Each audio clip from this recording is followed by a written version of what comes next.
أشهد أن لا إله إلا الله وحده لا شريك له وأشهد أن محمدا عبده ورسوله أما بعد فأعوذ بالله من الشيطان الرجيم بسم الله الرحمن الرحيم. These are the Ramadan Daily Quran Studies for the year 2024, written by Zahid Aziz and produced by Ahmadiyya Anjuman Ishaat Islam, Lahore, UK. Study 23. Qualities for Leadership. 3. Leaders must be above suspicion. The life of a leader must be above suspicion, transparent, and above board. In the story of Joseph, given in the Quran in chapter 12, he was sold into slavery and became a servant in the household of a chief in Egypt. See 12:19-21. The chief's wife attempted to seduce Joseph, and when caught, she falsely accused Joseph of attempted rape, and he was imprisoned on this charge. See 12:23-35. While he was in prison, he preached the oneness of God to his fellow prisoners, and also interpreted their dreams. 12:36-41. The king of Egypt had a dream, which he asked his advisers to interpret, but they failed to understand it. 12:43-44. One of Joseph's former fellow prisoners remembered that Joseph used to interpret their dreams, and he took the king's dream to him in prison, and Joseph interpreted it in a meaningful way. 12:45-49. When the interpretation was conveyed to the king, he was very impressed and ordered that Joseph should be brought out of prison into his presence. But Joseph refused to leave prison until the charge against him was investigated and his innocence proved. 12:50.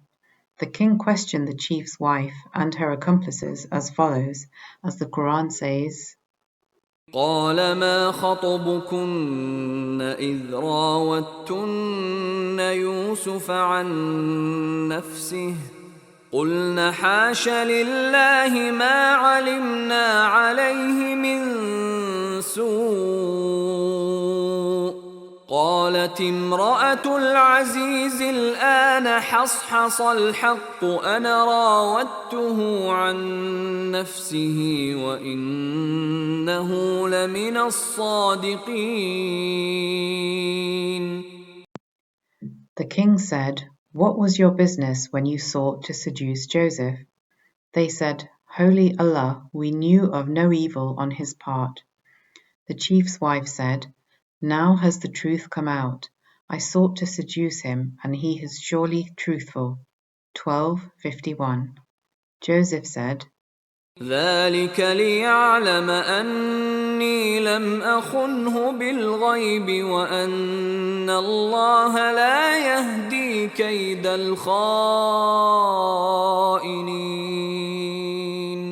وما أبرئ نفسي إن النفس لأمارة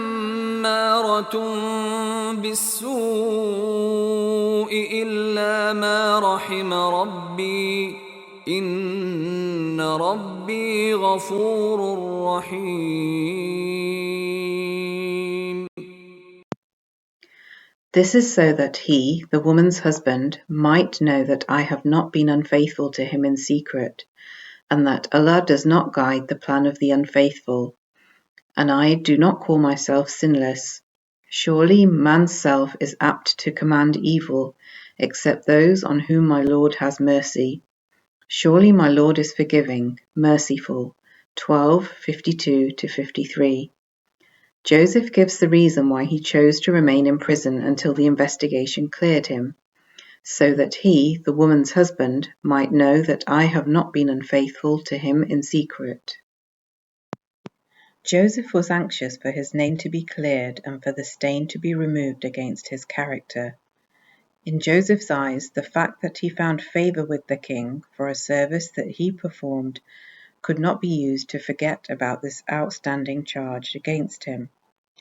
This teaches the great lesson that the life of a leader, religious or national, and in particular the life of one appointed by God for the reform of people, must be above all suspicion and open to scrutiny.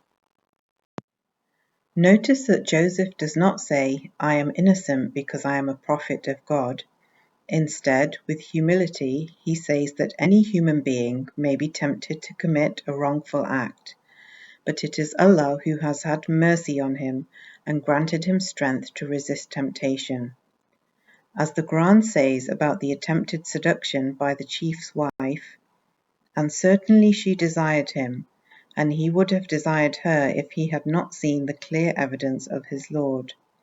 Thus it was that we might turn away from evil and indecency. Surely he was one of our chosen servants." 12:24. وَلَقَدْ هَمَّتْ بِهِ وَهَمَّ بِهَا لَوْلَا أَن رَّأَىٰ بُرْهَانَ رَبِّهِ كَذَٰلِكَ لِنَصْرِفَ عَنْهُ السُّوءَ وَالْفَحْشَاءَ إِنَّهُ مِنْ عِبَادِنَا الْمُخْلَصِينَ. The Holy Prophet Muhammad too ensured that there was no misunderstanding or suspicion about his actions.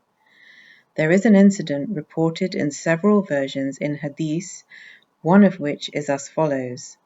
Safiya, a wife of the Holy Prophet, related, "While the Messenger of Allah was in itikaf, retreat in solitude during the last days of Ramadan, I called on him at night, and having had a talk with him, I got up to depart.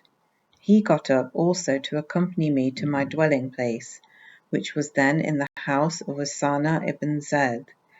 Two Ansari men passed by, and when they saw the Prophet, they hastened away. The Prophet said to them, 'Don't hurry away. It is Safiya, the daughter of Huyay, i.e. the Prophet's wife.' They said, 'Glorified be Allah, Subhanallah, O Messenger of Allah,' meaning, 'How could we suspect you?' He said, 'Satan circulates in the human mind as blood circulates in it, and I was afraid that Satan might throw an evil thought into your hearts.' Bukhari, Hadith 3281. The two men might have had a thought in their minds that the Holy Prophet was alone with some other woman at night. He did not want to rely on their goodwill as his followers to think that he couldn't be doing anything wrong. In fact, the thought in their minds might gradually gnaw away at their faith in him. The Holy Prophet did not say, 'I can do no wrong because I am a prophet.' Instead, he said, 'I have not done any wrong because you can see with your eyes the evidence that I have not done any wrong.' End of study 23. Barakallahu lana wa lakum fil Qur'anil Azim wa nafa'na wa iyyakum bil ayati wa zikril hakim. Innahu ta'ala jawadun karimun balakun barrur raufur rahim.